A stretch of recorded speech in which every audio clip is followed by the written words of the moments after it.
Right. Parents, students, and community members of Center Schools, I have the pleasure of introducing Jessica Martinez. She is a first-year teacher, and she is teaching math for both the high school and middle school level. So Jessica, thank you for agreeing to do this with me. So question number one, tell us a little bit about yourself.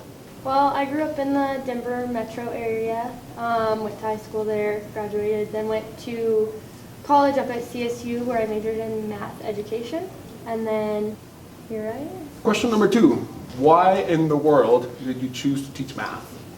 Well, initially both my parents are engineers. My little brother was always good at math, and so I hated it. And so I initially started somewhere else, and then while I was up at CSU, I was tutoring, and I realized how much I missed doing math because I was in psychology. And so that's kind of where I came to that decision. Well, we certainly appreciate you teaching math to our kids. All right, Jessica, so you being up in the Denver area had a lot of choices as to which school you wanted to work in. Why Center? To the different schools and interviewed at a couple different places. And immediately when I walked into my interview, I just felt like I was part of a family. I could feel the passion that was in that room just with those couple of people. So teaching is a difficult job. In your experience, you've been with us for about 9 weeks already.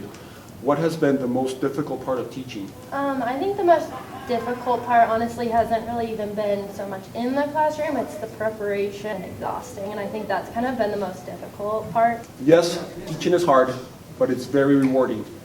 In your experience, what has been the most rewarding aspect of the job? I think being in the classroom and seeing when those kind of light bulbs go off for the different kids. Last question. Is there anything you would like for the community of Center to know about the math department, your teaching style, or you as a person? Well, I think, kind of the math department as a whole, just from working with the other math teachers in the building, I've come to realize that all of those teachers are very willing to do whatever it takes and go that extra mile for the kids. And I'm the exact same way. My door is always open to students, obviously, to come in for help, or parents, or if somebody wants to come watch my class, I'm always, that's always an option. Thank you very much. Hello, parents, students, community members. Today, I want to speak to you guys about a policy that we have at the middle high, which is called ZAP, which stands for Zeros Are Not Permitted. So here in Center Schools, we really value the educational process, and we respect instructional time, so the preparation as well as the delivery of the instruction. So here's what we start. We start with assessment. So we assess your kids right when they come in, right after summer. We want to know where they're at. We want to know what we call a baseline.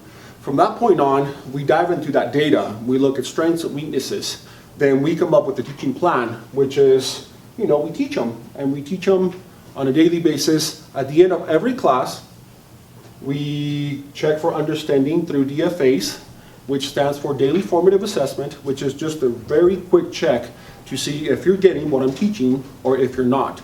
And then we also assign homework. Now, this is why homework is very, very important. At this point, from DFAs or homework, the teacher could either go this way or this way. So if I'm a teacher, I know that you're getting my concepts, and if you are, I'm going to continue teaching whatever is next. If you're not getting those concepts, I'm going to choose to reteach. Here's the problem. When students do not do their homework, our teachers do not know if they're able to move on, so if they should continue to teach or teach. And that is one of the main reasons why we do not allow zeros here at Skokola Middle School and Center High School. Now, when the process works, we are able to get some data on the DFA, and we are able to look at that homework and know if the student knows the concept or not. We're able to move on or reteach. Then the process continues. From this point on, we assess again, and we're looking for growth. So we want to know if is what we're teaching sticking, okay, and our kids learning, are they growing, or do we need to reteach? And this is the process that continues on and on and on in order to get your child to be at grade level.